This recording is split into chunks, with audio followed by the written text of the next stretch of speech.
Tiawan Gongloe, the political leader of the Liberian People's Party. He is already here in our studio. So we'll know a little bit of this music, and after that we will join him so that we can interact with him for the next 30 minutes before we let him go. He gets from here in town, the seat of Bopolu district. So let's take a listen to this music a little bit. We'll be back.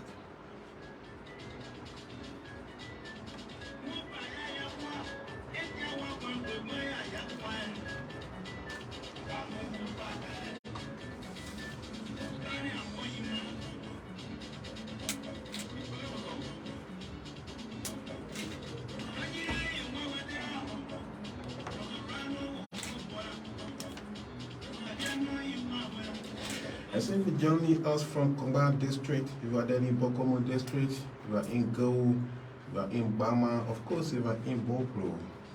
Any part of this county you monitoring us or beyond, we'd like to say welcome, this is the voice of Gbarpolu. 30 minutes during up to 1 o'clock. Any moment from now, we will be engaging the political leader of the Liberian People's Party, the man who can walk with the bloom. And they brought bloom with me in our studio today. So he will tell us why he always holding this bloom. Some of you don't know, you may hear.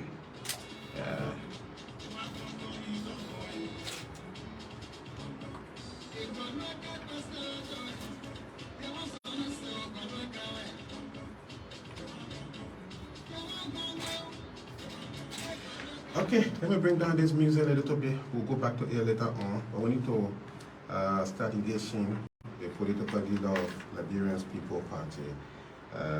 He is a former president of the Liberia National Bar Association. He is from Neighbor County. He wants to be president of this country. He is currently in Bopolu, this part of Western Liberia. Councillor Gongloe, hello, welcome to the voice of Bopolu. The people of Bopolu are listening to you. Hello, and thank you. This is a historic moment. My first time in this studio, even though I've come to Bopolu many times as president of the bar, as even as Solicitor General, and Minister of Labor.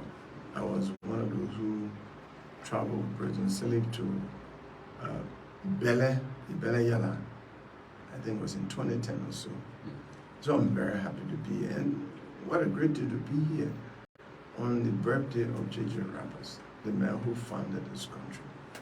I'm here to speak to the people of Bopolu, the people in Bele Fasama, Bokomu, Bama, all those areas you mentioned. But let me thank first the people of Supplemental. That's where I slept 2 nights ago. They received me actually like a son of Supplemental, then Chief Mawolo, his wife, and all of the people of Supplemental for the great reception. They fed us, my entire delegation of nearly 20 persons. They did well. Then I want to thank the people of Herringstown, where again I was received yesterday like a president with a convoy of motorcyclists and all of that. The reception was so great, and they were so happy to see me. I felt very good. The reception was good. We walked through town. The hall was full to capacity, and people were outside. I want to thank the people of Supermarket Town. I slept in supermarket. I like to sleep in small towns. And to say I was the first presidential candidate to ever visit Herringtown and to sleep in supermarket. I was the first presidential candidate to sleep in Supplement Town. I didn't sleep in Bopolu. It will not be a news. It will not be strange because Bopolu has hosted so many presidents and presidential aspirants. So me, I'm a transformer. I want to do new things. And the basic question: why am I in a race? I'm in a race. I'm looking for an assignment. I'm in a race on the LPP ticket for an assignment to change Liberia's story for the better. I want to change Liberia's story, for example, in the health sector, whereby under my administration, pregnant women, children under the age of 5, all Liberian citizens 65 years or up will get free medical treatment in all government hospitals and clinics.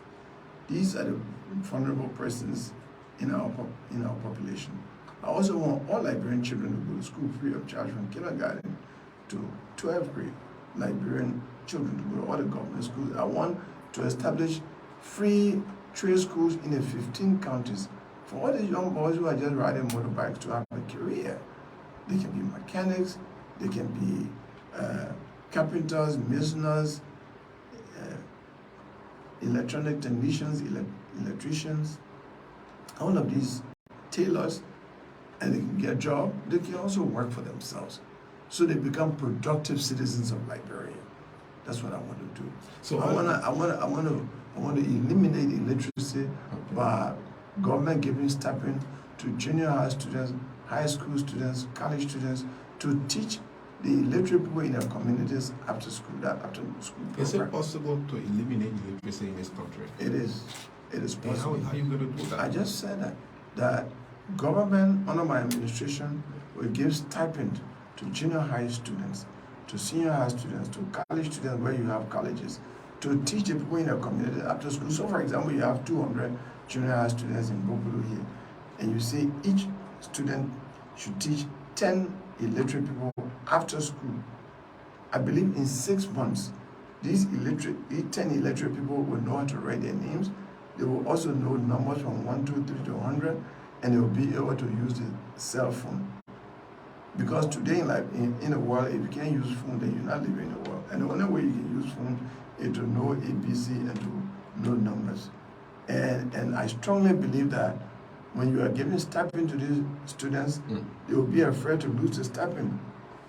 So they will work hard, and they will be supervised. There will be supervising teachers that will supervise them to make sure they do their work effectively.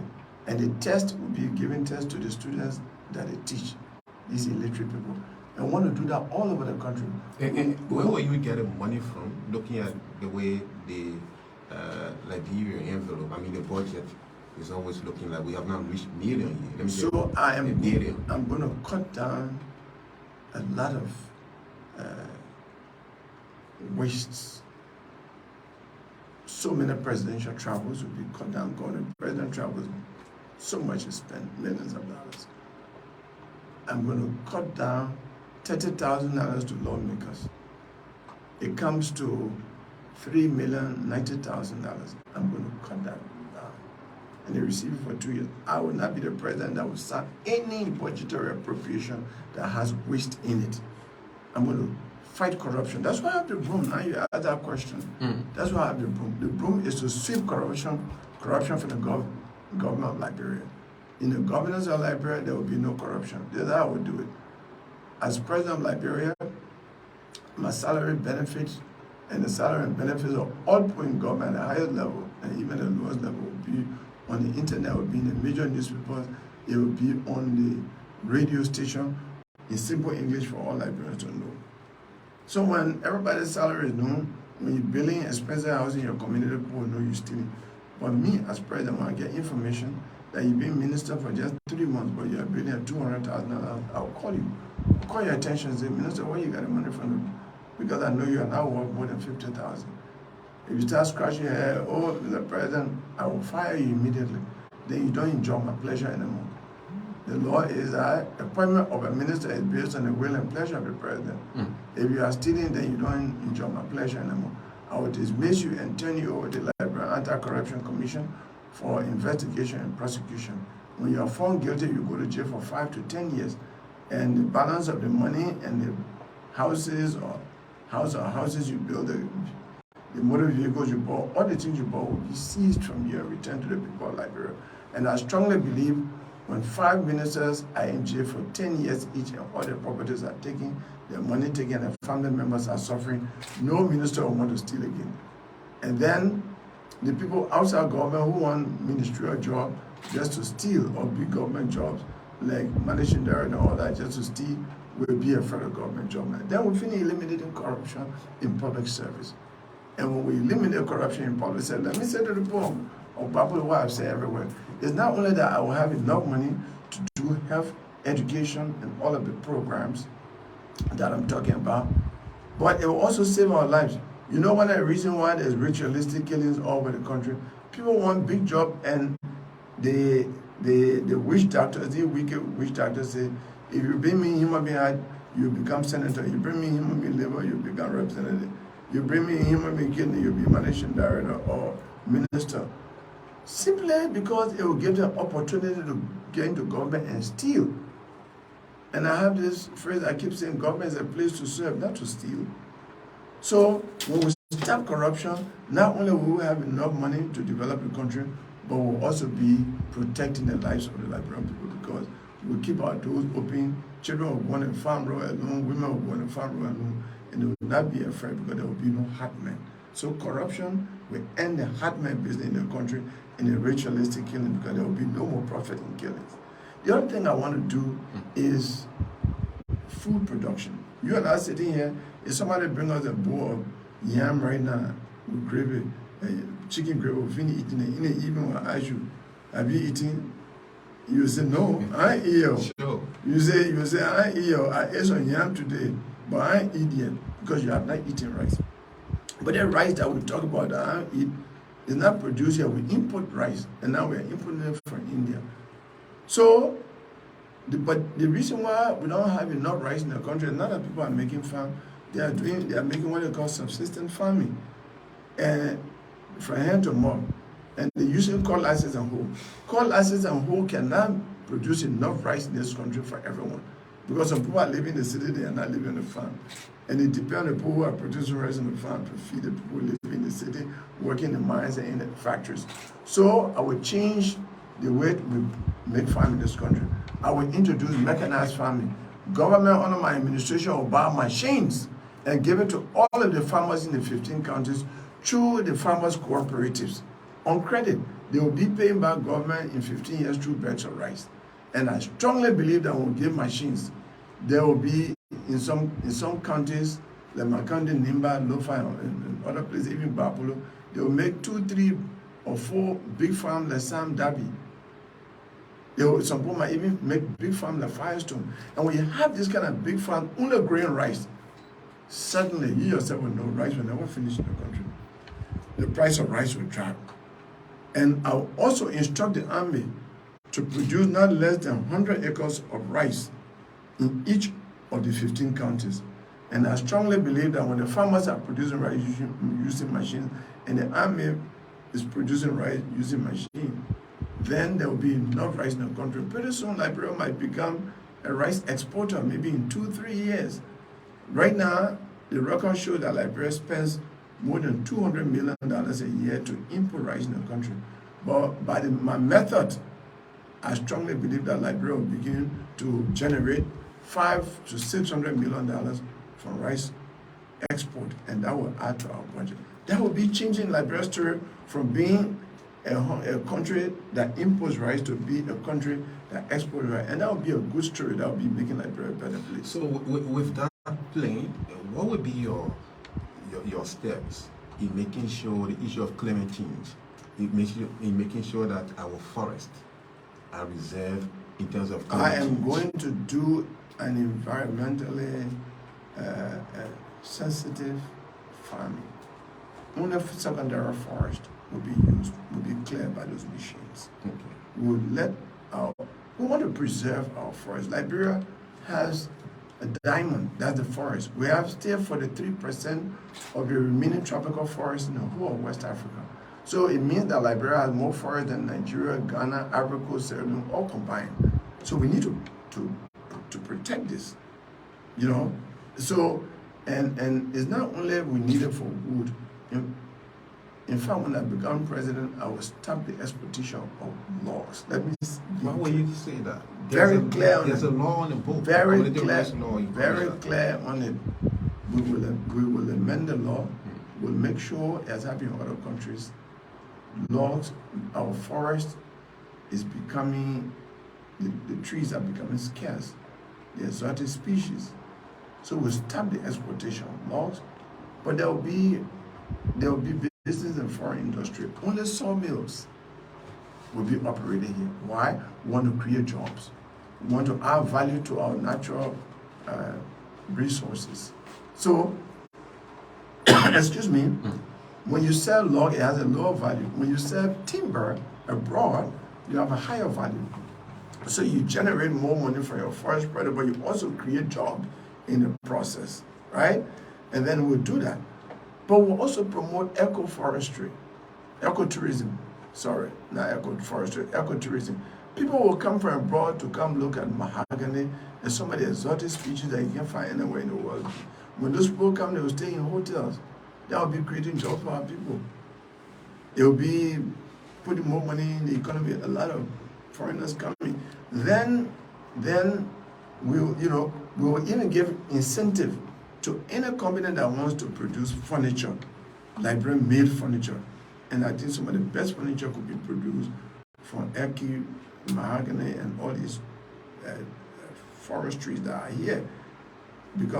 And I will make sure that these companies are establishing the interior by giving an incentive. Any company that is establishing 50 miles away from Monroe, you pay lower corporate tax. To the extent that we have a company in Bopolu here, for example, producing furniture, you pay lower corporate tax. But you employ young people from Bopolu here, and these young people, for example, you employ 500 young people. These 500 young people will pay income tax to government, right? And then after that, they will rent rooms, for example, in Bopolu here. When they rent rooms, they are putting money in the pockets of house owners. They too will pay taxes to government. So there will be an unending, what they call in economics, multiply effect of this one investment in Bopolu. So the same thing will happen in Cape Palmas, Sino, all over the country. There's a social benefit also. Everybody today, all young people, by the time they finish high school, they're going to Monrovia. That's the greener pasture. But if you put companies in the counties, it will slow down the massive rural urban migration. And you know what happens when everybody goes to Monrovia? The crime rate increases because the young people get there, their expectations are fulfilled. They start getting on drugs, their friends take them to the different drug areas, they get on drugs. Then they start engaging in armed robbery, checking bags, and doing different things. So my economic policy, for example, is going to create jobs in the rural areas and slow down rural urban migration, but also it will slow down the frequency of crime in the cities and other areas. So my program is for both economic empowerment and safety. So for example, when I talk about fighting corruption, it will empower us economically because it will keep a lot of money, but it will also reduce crime, especially crime against persons, murders, killing people secretly. Most times government does not find who's killing people, because many of the people who are involved in this killing are connected. They are connected to high places. The last thing I want to do on the 4 major programs is road connectivity. I want road maintenance and building more roads. When I was growing up in Tapeta, there were public areas in Tapeta, there were public areas in Ganta, San Nicolas, all, and same thing in Zredru, Tuta, everywhere. I believe there were public areas, even in Bopolu here. And the machines at the public areas were used during dry season to maintain the roads. So I know that a long time ago in the 70s and even the 80s, we never had that Lofa road cut off, even one day during the rainy season, or that the road to the southeastern Liberia cut off. We didn't hear that road to Bopolu cut off because these machines were there and maintaining the roads constantly, doing what Ombe used to do when Ombe was here. I want to reintroduce that, to have public areas in the 15 counties, in major towns, major regions of each county, so that the roads are maintained properly for frequent movement of people and goods, and also for sick people being taken to hospital in a speedy manner. I always tell the story that I was in Lofa recently. To come from Zozo to Vonjama, there was one car driving behind, my turn, it was an ambulance, but my brother, you could run faster than that ambulance. So I said, but this is not an ambulance, this is a hearse. It's carrying dead body, potential dead body. Because a human being can run faster than this ambulance, than an ambulance. So when you have bad road, ambulances are meaningless. They can't be ambulances anymore. So these are the things that I want to do as an agent of change. I want to be, they call it president, but my people, I want to be a project manager to change Liberia's story for the better. I talk about health, I talk about education, I talk about rice production. I'm not just talking about agriculture. Yes, cocoa, coffee, all these places, government already has money will help. The cocoa farmer, the rubber farmer, the coffee farmer, the oil palm producers, and all that. But we want to emphasize rice because you can grow all these things. If you don't have your staple food, then all the money you make from them will be just spent on importing rice. So we need to grow more rice in Liberia, and Liberia has the potential to be a rice exporter, because I know as a farmer son that you can grow rice one place for 4 years and you will still get a good harvest without fertilizer. That's the country that God gave us. So Liberia is rich, but we are poor by choice, because on election day we can elect people in the legislature, in the executive mansion, based on bag of rice, money, liquor, and false promises of scholarship and other things. We have to change that. The key is in our hands. On election day, we should elect good people. Most of the people elect in the legislature, not all of them, but most of them don't mean well. In fact, some of them can be so bold to say, but why you trouble me? You say, I'm not going to say, I pay for the job. I pay you to vote for me. They should never again allow themselves to be insulted that way. Let them vote for a person who cares for the country, who knows what to do, and puts the country above himself. And I believe that I'm one of them. Anybody who comes in this county, let them ask the president, are you for the broom or you're against the broom? Because that the broom we use to sweep corruption from government, so that Liberian flag can be respected. That's why I'm using the country cloth, Liberian flag, color country cloth. Because the flag is not shiny, and it's not shiny, it was meant to shine. But we clean corruption from government, and Liberia will be developed, will prosper, and then the flag of Liberia will be respected everywhere in the world. That one shining star that was put on our flag to show that this is the one shining star in Africa will be meaningful. So before we move onward to talking about the biometric voter registration exercise, how will you attract investors into this country if you become president tomorrow? The first thing is to make our country safe. All this bad news about people are disappearing, people are being killed, and we can't find the killers, unexplained deaths, does not attract anyone in the country. But I'm going to invite investors by my quality of governance, making sure that the laws of Liberia are properly and adequately applied, they're implemented, they're enforced. Against all equally without exception. Nobody will be above the law. People want to put an investment in a country where the law works. The police can do its work without interference. The court can do its work without interference. So I will make sure as a lawyer and somebody who's been teaching the law and work in the government that the court will remain independent, the president, the ministers, and no official government will interfere in the operation of court. When the judiciary is independent and the police is doing its work without interference, the country will be safe. Then we'll give incentives to other investors, especially people who are engaged in value addition, transforming our raw materials to finished product. So, for example, I'll talk about furniture. But if you want to come and open a factory to produce materials made from natural rubber, like sanitary gloves, condoms, and all those materials that you can find raw material for, we'll give you tax reduction, tax incentive, especially when you go away out of town every 50 miles. When you're 200 miles away from anywhere, you get greater tax incentive. And that is how we'll encourage investors, to invest in our economy. Rule of law and tax incentive. So give us an idea on how you intend to increase the budget or to maintain the budget to concentrate on infrastructure developments. If you look at it right now, it gets requirements.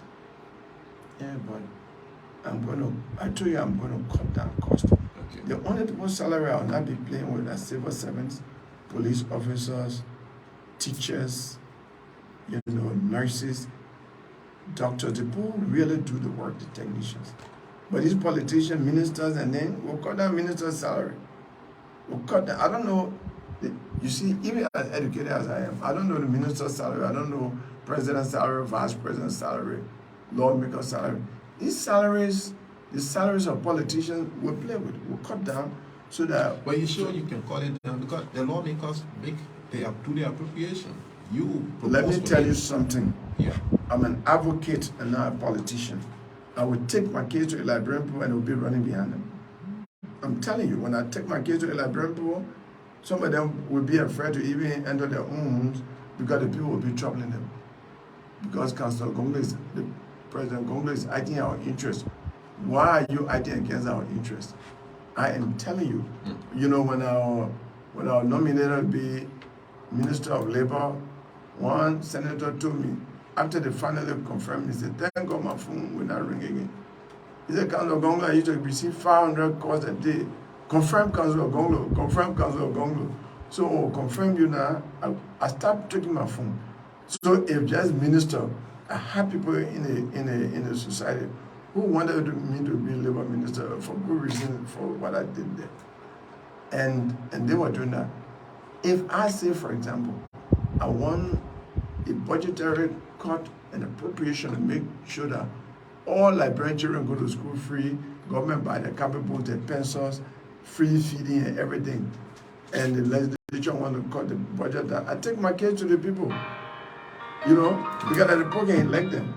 And pretty soon, believe me, they will approve that budget that will tilt things to development, to the interests of the people rather than the few politicians. Barack Obama did in America. When he wanted access to health care by all Americans, especially the poor people, and the Republicans were against it, he took a case to the people from university to university, from city to city, arguing against them, saying the people you put in the Congress don't care about you. Quickly, they changed their position because the people have to vote for them. Change their position, and they approve what is called today Obamacare. And even under President Trump, they try to change it. It was difficult to change it. You got to know when they change it, the people will be against it. I will be a president for the poor people, the majority of the people, more than for the rich. Councillor Tiawan Gongloe is our special guest here. He is a political leader of the Liberian People's Party. He's interacting with us here at the Voice of Gbarpolu. We're going to open the line briefly, but what is to say on the ongoing preparation ahead of the October poll? It's terrible. I worked at Elections Commission before as an external lawyer. And when Fromoya was there, I saw clear preparation. When Elizabeth Boyner was there, I saw adequate preparation. I didn't work with Kokoya, so I can't say much about it. This election is 2 years behind schedule. All the things that should have happened. Look, the census, for example, my party and other political parties issue statement that the census should not be used. Because census is meant for development planning, but for election purposes, it's meant for redemarcating constituencies. Now we're in election year. What time do they have to? They haven't even finished the census because they have to do post-census survey and all of that. They say preliminary results, so the final result is not out yet, even. So it can be used. All right? But these things were to be done and the constituency demarcated, so that's not going to happen. The voter registration should happen at least a year ago, not even months ago, at least a year ago. All right? So that people will know where they will register to vote. Then now they're adding new thing called biometric, which as an educated person, I don't know. If I don't know how to do the biometric, when you think about the ordinary people, my aunt, because my mother is there, my aunt and other people, there are not being much education with the biometric system. I'm not sure whether even you, as a journalist, know. There are ongoing education, even printing of dead workers to do the work. We will start this coming Monday. Which will start, the registration will start. Registration starting on the But up to now, be honest with me, do you know about the biometric? You know about biometric registration? Because I don't know. And you as a journalist need to know to be educating the public. Do you know? Do you think you need to know? Because next training their technicians to get in the field to do the work. They are only encouraging you to turn out to register. They are training their technicians. Yeah. Even in the past, they used to tell people they have civic educators, they send them out to tell people what they need to vote, to come on registration day, all the things they need. I'm not hearing that. Civic education, it used to happen for months. And they go around, they have jingles and all. If you know that is better for you, but I say, I don't know. At the Voice of Bopolu, we got a jingle rolling for them, encouraging people to turn out to register. And quite recently, they did training. They are still doing training for their staff because according to them, Monday they will be starting the voter registration. So that the same thing we had with, why do they wait and do things so late? The same problem we have with census, with some people taking tablets away when the training is started late. When you do something like that, because these are things that require integrity. The integrity of the electoral process is what makes people to respect and honor the result. If it is starting like this, are you going to be a part of the exercise? Will you register? Oh, I have to register. Where are you going to register? Normally, I register in Gbarpolu, but I'm basing out on my travel schedule when out of the country, going to other parts of the country. I may register in my Gibi where I live. No, I may register there. But if the registration schedule in Nimba fits my schedule, I will go and register in Gbarpolu where I come. Because phase 1, Mangibi is part of phase 1 that's starting on the 20th of this month, it will end next month on the 9th. So I'm going to see whether I have some travel schedules out of the country. Whether at the time that Gbarpolu registration will be on in Nimba, whether I'll be in my check and I'll be in the country, then I will not register in Mangibi because I like to vote in my hometown. So you want to be a manager of this country? Yes. What can you tell other people now that you say you will be registered? What can you tell other people, other citizens who in fact, that is why I'm out. Okay. In Herringtown, in Supplement, everywhere I've been called up to register. But I'm just saying it should have been done a better way. It should have been done long time for people to know. I've been encouraging people, giving reason why. All the thing I'm saying today, the plan to change Liberia's story is what is going to make Liberian people to register to vote. Because many Liberians have said they are not interested in registering to vote anymore. But I'm out. They should be happy with me because I'm saying I'm going to transform Liberia. You know, I'm going to change Liberia's story. But if you don't register, then you will not be able to vote for me to change Liberia's story. That everywhere I'm going to say, oh, that's the reason why we register. So I'm giving them a reason because you have to give them a reason to register, and that is the same thing over and over. So yes, I'm encouraging for the register. Let me just complete a line. There's a question here on the social media. I will read that. But those of you listening, if you want to be a part of this special interview, you can call us on 0776-039-960, 0776-039-960, 0881-894-369, 0881-894-369, 0776-039-960. Councillor Tiawan Gongloe is our guest here, right here on the Voice of Bopolu 102.3 FM. So you can call us to be to contribute to this particular special interview at this time. So while we are waiting for calls to come in, there's this question because always people see the blue with you. You talk about sweeping, right? What will you do with the blue? This room will be used as a symbol, it's a metaphor, a symbol of what I intend to do in government. I intend to clean corruption from the government of Liberia. Corruption is what has kept Liberia from developing, is keeping Liberia backwards. So I'll make sure that no corrupt person will be in my government. Corrupt people belong in jail, and I'll make sure they go to jail as a lawyer rather than being in government. Okay, because somebody is so concerned that if you do the sweeping, where will you put it back? When I sweep the dirt, I will not put it in a dump pile because when the wind breeze blows, it will come back. So I will burn it, and the way I will burn it is what I said.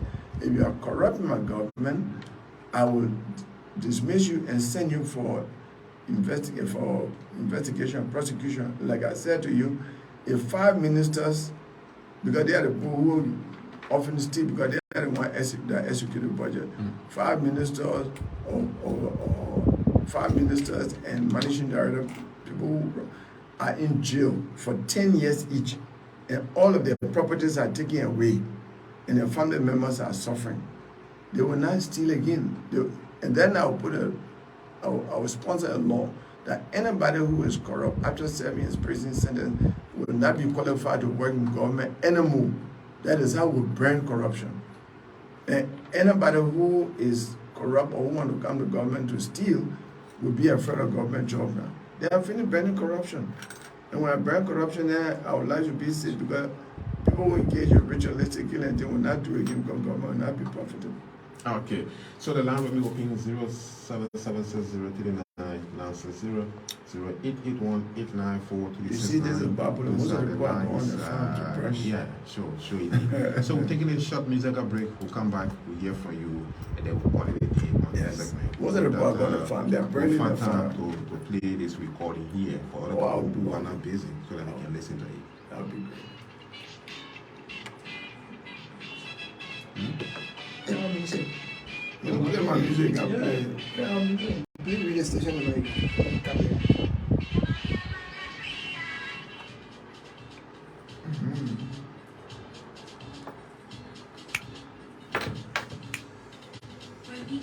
Say that? The station. The station what? The station number. The number. Number? No, put on the number. 077 6 0776 039 Yeah, now says 0. 03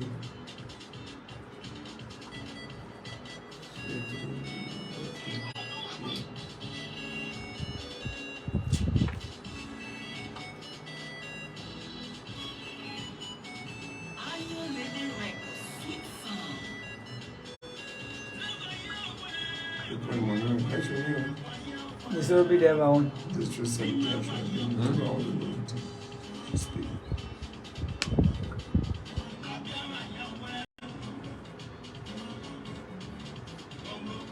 I don't care, man. It will be nice. I like the music. Hey, me, I have best to be in a best music. I'm more music. This is the beat. I am Mano.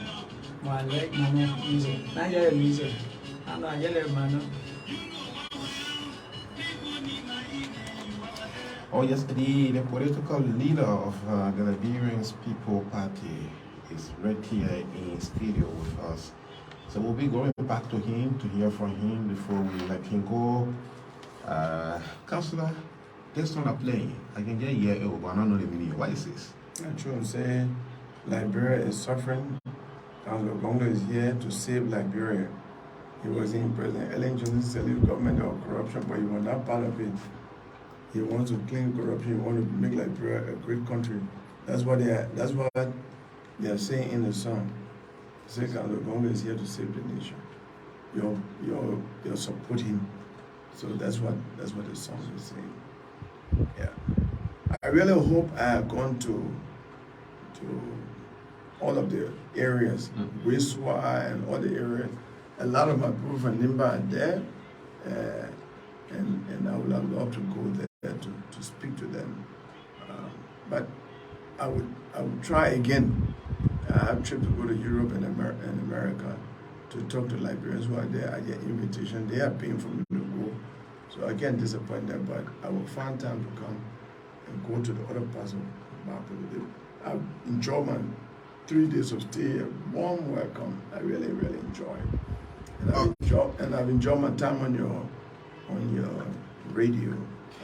So are there other key things that you want to talk about, message you want to leave with the people in this part of the country before we can let you go? What I want to tell them is they must register to vote.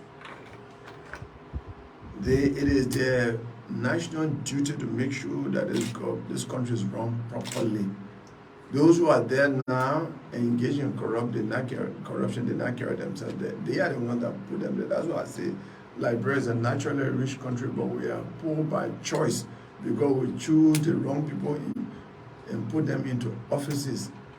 We enjoy one day and then suffer for 6 years. I'm appealing to them. We have a chance to make Liberia work for all Liberians in a better way. A better Liberia is possible. And I promise them I can change Liberia's story for the better. Let them look at my life story. I don't have money for them. I do not have money to build anybody clinic here and there. I don't have money for personal things. But I tell them that I can change their story. Great things great changes in life don't come from rich people. Muhammad was not a rich man. He didn't come from a rich background. Jesus Christ was in fact born in a stable and born to a carpenter, a poor man. But his teachings are still going all over the world today, among billions of people and saving lives. Same thing with Muhammad. So I'm a poor man. I've been a poor lawyer all my life, a poor man's lawyer, speaking for the poor people. Even as I said here, something I've been University of Liberia 2 days ago. I'm involved in getting some of the students out of jail, even here by telephone, talking to the lawyers there. That's my life. My life has been a life of transformation, and I want Liberians to give me the assignment to change their life story for the better. Okay. All right. The voice of Councillor Tiawan Gongloe. He is the political leader of the Liberian People's Party. He wants to be manager